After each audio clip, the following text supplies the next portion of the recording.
코로나와 같은 바이러스들이 점점 많아지고 있고, 환경오염으로 인한 기상의 이변, 자연재해, 천재지변의 모습들, 이러한 모습이 세계 곳곳에서 터져 나오면서 우리의 마음을 아프게 하고 눈물을 흘리게 합니다. 뿐만 아니라 이 나라의 모습도 녹록하지는 않습니다.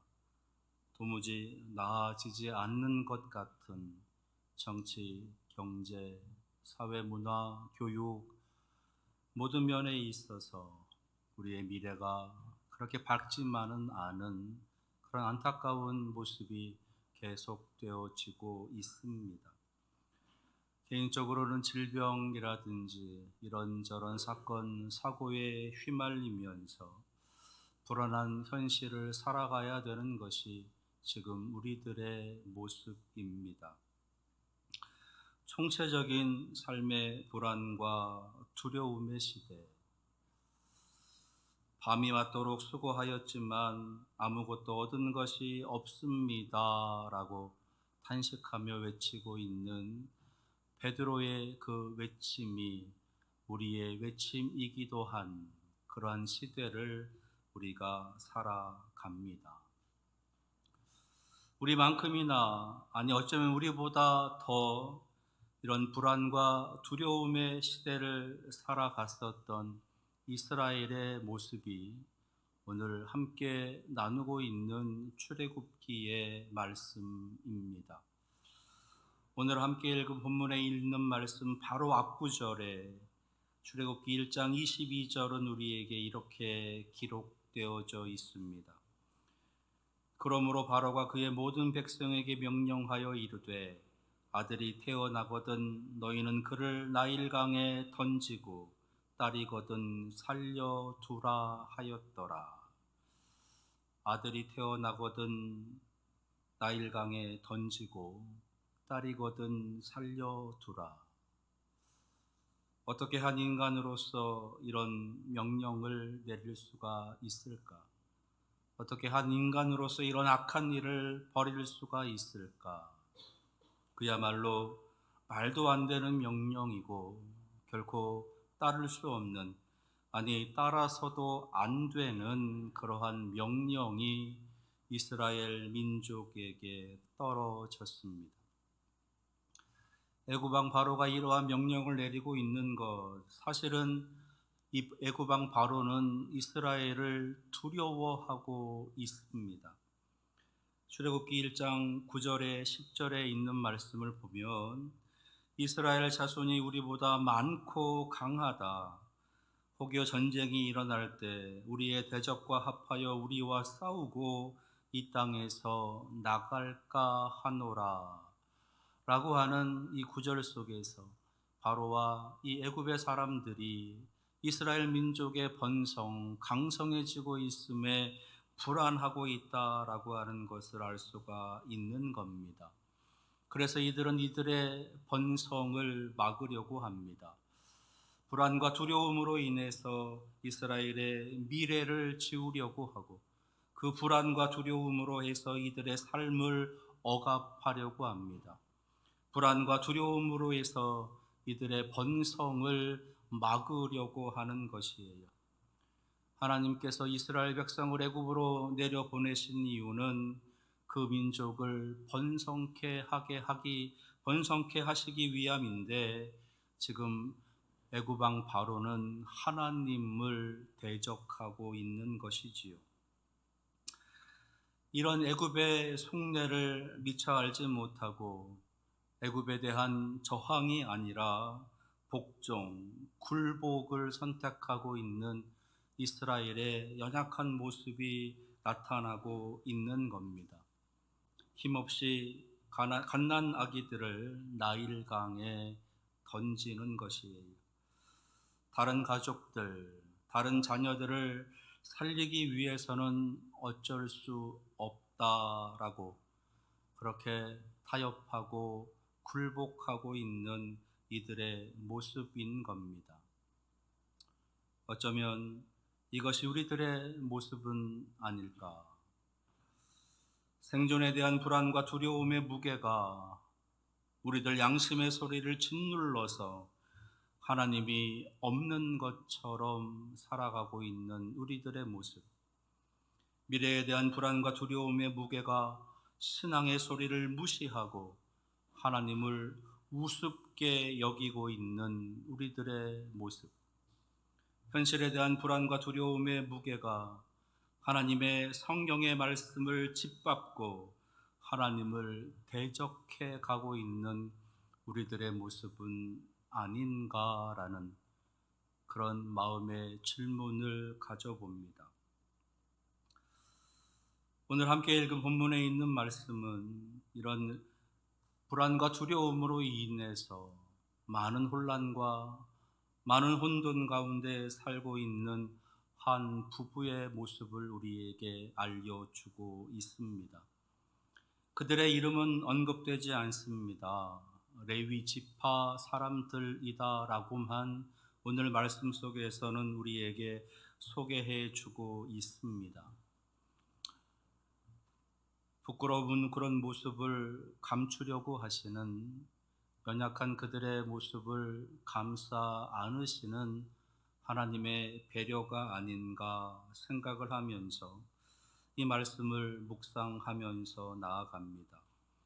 오늘 1절, 2절 말씀을 보니까 레위 지파 한 사람이 가서 레위 여자에게 장가들었다 합니다. 그리고 그 여자가 곧 임신하여 아들을 낳았고 그가 잘생겼다. 잘생긴 것을 보고 석 달 동안 그를 숨겨두었다라고 하는 말씀이 기록되어져 있습니다. 자연스럽게 만나고 연애하고 결혼하고 출산하는 일, 이것이 바로의 명령이 있기 전인지 아니면 이후의 일인지 구체적으로 알 수는 없지만 이들의 만남, 이들의 연애, 이들의 결혼, 이들의 출산은 분명 축복된 일입니다.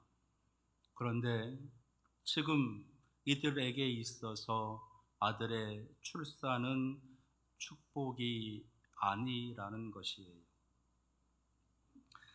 이들에게 주어진 삶의 무게가, 그리고 우리에게 주어진 삶의 문제들이 소망을 갖고 시작한 우리의 일들, 축복하며 시작한 우리의 일들을 안타깝게도 더 이상 소망이 아닌, 더 이상 축복이 아닌 그러한 모습으로 이끌고 있다라는 그런 참담한 현실이 이들 부부에게 찾아왔다는 겁니다.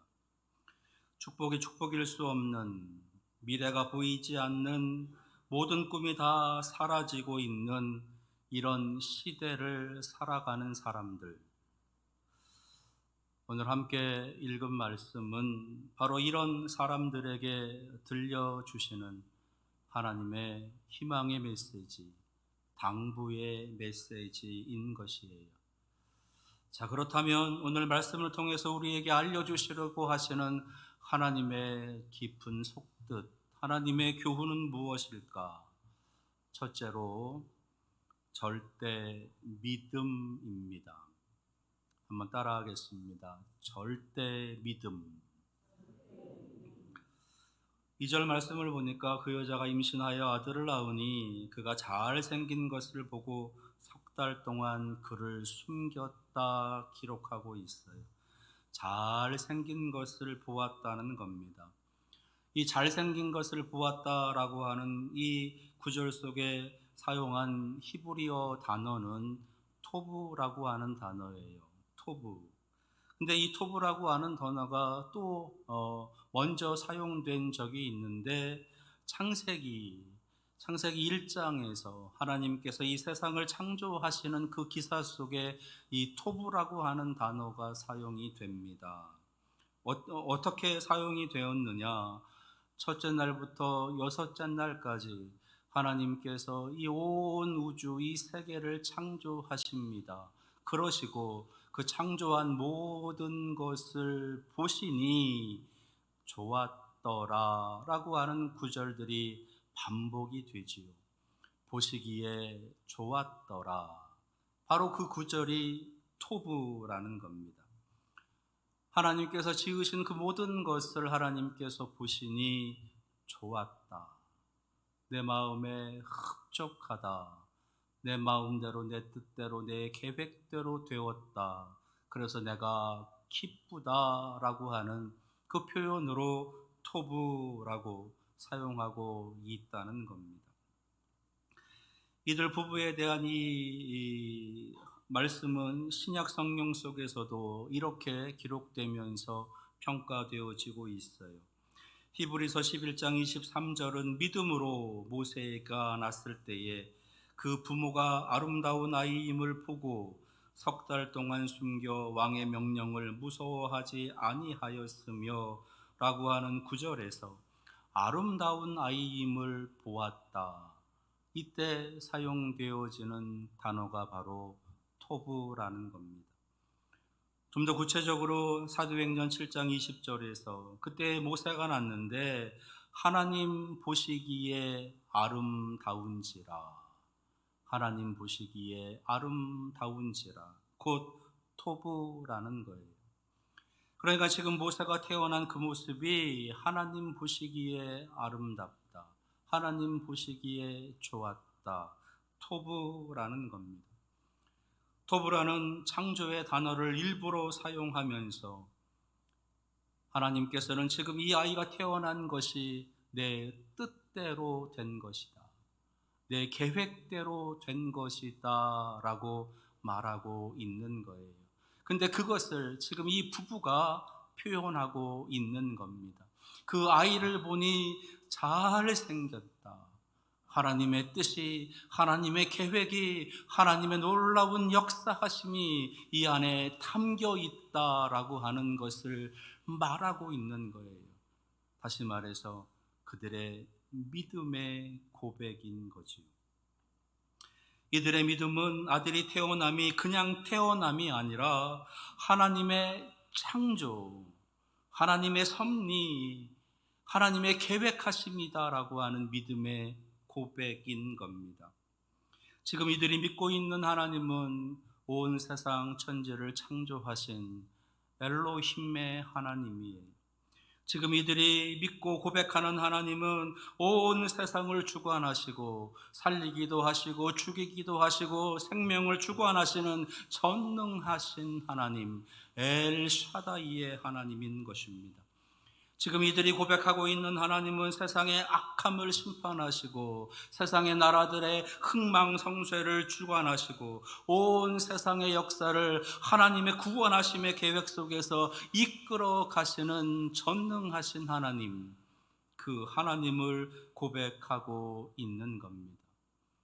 그러니까 이 부부가 지금 낳은 이 아들은 불안과 두려움의 시대에 어쩌다가 운 없이 태어난 불행한 아이가 아니라 하나님의 특별한 계획, 하나님의 특별한 목적으로 보내주신 아들이다라고 하는 고백이 담겨져 있는 것이에요. 그러니 이 아이는 보통 아이가 아닙니다. 그러니 이 아이는 놀라운 특별한 계획 속에 보내주신 아들입니다. 이 아들을 통해서, 이 아이를 통해서 하나님의 구원이 이루게 될 아들인 것이에요. 불안과 두려움을 물리치고 평안과 구원을 이루게 될 아이. 그래서 이 아이는 그들에게 희망이고 미래이고 그들에게 구원이었던 것입니다.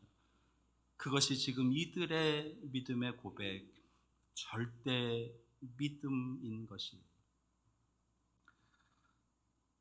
불안과 두려움의 시대를 여전히 함께 살고 있는 여러분들에게는 이런 믿음이 있으십니까? 있다고 말할 것이고, 있다고 생각할 것이고, 있어야 한다고 바랄 것이에요. 그렇다면 그 믿음의 증거는 무엇입니까? 여러분들이 믿고 있는 그 믿음의 증거, 그 믿음을 보여야 하는데 그 보이는 그 믿음이 무엇입니까? 이 부부는 이 아이를 죽이지 않는 거예요. 결단코 죽여서는 안 된다. 죽일 수 없다. 이 아이는 반드시 살아야 한다. 그래서 그들이 택하고 있는 한 행함의 모습이 있습니다. 그것이 오늘 말씀을 통해서 우리에게 알려주시려는 신앙의 교훈 두 번째예요. 오늘 말씀을 통해서 우리에게 알려주시고자 하시는 신앙의 교훈 두 번째는요, 따라하겠습니다. 절대 순종. 절대 믿음을 하나님께서는 우리에게 알려주시고 그 절대 믿음에 합당한 절대 순종을 하나님께서 말씀해 주시는 겁니다. 이제 뒤에 이어진 말씀을 읽어보게 되면 도무지 우리가 생각할 수도 없는 일들이 연이어서 벌어지게 됩니다. 오늘 5절에 있는 말씀부터 10절에 있는 말씀까지 다시 한번 읽어보도록 하겠습니다. 5절에서 10절입니다. 바로의 딸이 목욕하러 나일강으로 내려오고 시녀들은 나일 강가를 거닐 때에 그가 갈대 사이에 상자를 보고 시녀를 보내어 가져다가 열고 그 아기를 보니 아기가 우는지라 그가 그를 불쌍히 여겨 이르되 이는 히브리 사람의 아기로다. 그의 누이가 바로의 딸에게 이르되 내가 가서 당신을 위하여 히브리 여인 중에서 유모를 불러다가 이 아기에게 젖을 먹이게 하리이까. 바로의 딸이 그에게 이르되 가라 하매 그 소녀가 가서 그 아기의 어머니를 불러오니 바로의 딸이 그에게 이르되 가라 하매 그 소녀가 가서 9절입니다. 바로의 딸이 그에게 이르되 이 아기를 데려다가 나를 위하여 젖을 먹이라. 내가 그 삭슬 주리라. 여인이 아기를 데려다가 젖을 먹이더니 그 아기가 자라매 바로의 딸에게로 데려가니 그가 그의 아들이 되니라. 그가 그의 이름을 모세라 하여 이르되 이는 내가 그를 물에서 건져내었음이라 하였더라. 할렐루야, 할렐루야. 하나님의 역사하심을 찬양할 수밖에 없습니다. 하나님의 위대하심을, 하나님의 구원하심을 찬양할 수밖에 없는 놀라운 구절입니다. 어떻게 이렇게 역사해 주실 수 있을까? 도무지 생각할 수 없는 놀라운 구원의 방법으로 그 모세를 구원해 주시는 하나님을 오늘 우리는 만나게 되는 거예요. 근데 이런 놀라운 구원의 첫 시작이 어디서부터이냐? 그것은 바로 이들 부부가 만들고 있는 갈대 상자. 갈대 상자에서 시작을 하고 있다는 겁니다. 이들 부부는 바로의 명령에 순종하지 않습니다. 오직 하나님의 명령에 순종합니다. 이 아이를 살려야 한다. 이 아이를 살려라 라고 하시는 하나님의 명령. 그래서 그들은 갈대 상자를 만들어요. 그리고 안과 밖에 역청과 나무진을 정성스럽게 칠하는 겁니다. 소중한 아기를 그 갈대 상자에 담고 그리고 나일강으로 가지고 갑니다. 그리고 나일강 주변 갈대 사이에 가만히 놓아둬요. 이 어머니의 모습이 그려지십니까? 그 어머니의 눈물이, 그 어머니의 피눈물이 보이시나요? 더 이상 볼 수가 없어서 돌아섭니다. 그리고 딸에게 그 모습을 살피라 합니다. 강물에 휩쓸려 떠내려가는 것은 아닐까? 떠내려가다가 가라앉는 것은 아닐까? 여기서 우리는 지금 이 어머니의 마음이, 이 어머니의 시선이 하나님의 마음이고 하나님의 시선인 것을 알아야 합니다. 이들 부부가 정성을 담아서 만들어 놓은 그 갈대 상자, 역청과 나무진을 바르면서 간절하게 하나님을 향해서 바라고 소망하고 있는 그 어머니의 마음, 하나님께서는 그 마음을 받으시고 그 갈대 상자를 지켜보고 계시는 거예요. 이 갈대 상자, 우리는 이 갈대 상자를 주목해야 합니다. 이 오늘 본문에 있는 이 갈대 상자를 만들고 있는 이 모습과 너무도 흡사한 성경의 또 하나의 큰 사건이 있어요. 그게 뭐냐 하면 노아의 방주입니다. 온 세상의 악함을 보시고 하나님께서 세상을 심판하시면서 노아와 그의 가족들을 통해서 새로운 민족을, 하나님의 백성을, 새로운 인류를 시작하게 하십니다. 그때 노아의 방주, 그 방주를 안과 밖으로 칠하고 있는 것이 역청과 나무진이었다라고 하는 거 여러분들이 잘 알고 계시잖아요. 지금 이들 부부가 만들고 있는 것은 단순히 그저 갈대 상자가 아니라 방주였던 겁니다. 온 인류를 구원하실 하나님의 방주, 하나님의 구원의 방주. 그러면서 이 방주를 만들면서 이 방주의 역청과 진을 칠하면서 그들이 계속해서 마음으로 부르짖어 기도했던 내용이 있을 것이에요. 하나님이여, 이 상자를 지켜 주옵소서. 하나님, 이 아들을 지켜 주시옵소서. 이 아들을 구원하여 주시옵소서. 하나님께서 살려 주시옵소서. 우리의 힘으로는, 우리의 능으로는 할 수 없사오니 이제 하나님께 맡깁니다. 하나님께서 구원하여 주옵소서. 그리고 하나님의 뜻이 어디에 있는지 알 수 없사오나 하나님의 그 뜻에 순종하는 우리가 되게 하옵소서. 그 갈대 상자가 온전하게 그 나일강에서 둥둥 떠다니게 될지, 아니면 악한 짐승들에게 의해서 그것이 먹이가 될지, 강물에 빠지게 될지, 그러나 그럼에도 불구하고 모든 것이 하나님의 뜻이라면 그 하나님의 뜻에 순종할 줄 아는 우리 부부가 되게 하옵소서. 그렇게 기도하며 하나님 앞에 맡기는 겁니다. 이것이 이들의 절대 순종이었어요. 그들의 절대 믿음을 담아 하나님 앞에 갈대 상자를 만들고 그 갈대 상자를 나일강에 띄우면서 하나님 앞에 맡겨드리는, 그리고 그 하나님의 뜻에 온전히 순종하고자 하는 그들의 모습, 그것이 이들의 절대 순종의 모습이었던 겁니다. 이들의 절대 순종은 하나님께서 모세로 응답해 주십니다.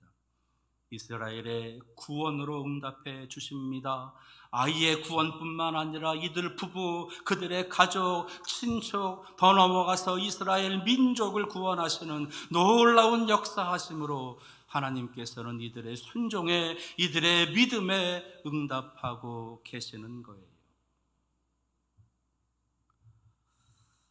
저는 지금 이들이 만들고 있는 이 갈대 상자, 그들의 믿음의 고백으로 그들이 순종하며 만들고 있는 이 갈대 상자, 그 갈대 상자를 우리도 만들어야 되지 않을까? 여러분들 개인의 갈대 상자, 여러분들 가정의 갈대 상자, 그리고 우리 교회의 갈대 상자, 하나님의 구원을, 하나님의 사랑을, 하나님의 다스리심을 선포할 우리의 미래, 우리의 소망, 우리의 꿈인 갈대 상자를 만들어야 하지 않겠습니까? 저는 우리 교회가 만들어야 될 갈대 상자, 그것을 11월 20일 우리가 기도하며 준비하며 가고 있는 예수님 사랑 한아름 주일이 되기를 원합니다. 온 성도가 다 함께 하나님 앞에 나와 예배하는 총동원의 날, 가족과 지인을 전도하여 그들의 영혼을 구원하는 날, 그리고 지역의 주민들을 초청하여 함께 기뻐 교제하는 잔치의 날, 그 갈대 상자를 우리가 만들어야 됩니다. 여러분들 개인의 갈대 상자를 만들 뿐만 아니라 여러분들 가정의 갈대 상자를 만들어야 하고, 뿐만 아니라 우리 교회의 갈대 상자를 함께 만들어 갈 수 있는 그런 절대 순종함의 모습이 여러분들에게 있기를 축원합니다. 오늘 말씀을 통해서 알려주시는 신앙의 교훈은 두 가지입니다. 먼저는 절대 믿음, 그리고 절대 순종입니다. 우리의 좁은 소견으로 하나님의 위대하심을 제한하지 말고, 우리의 작은 지식으로 하나님의 광대하심을 덮으려고 하지 말고, 우리의 연약한 힘으로 하나님의 전능하심을 이기려고 하지 말고, 전능하신 하나님, 창조주 하나님, 그 하나님을 향한 절대 믿음, 절대 순종으로 나아가 하나님께서 베푸실 놀라운 구원의 은혜를 경험하는 우리 교회와 성도가 되시기를 간절히 축원합니다. 기도하겠습니다.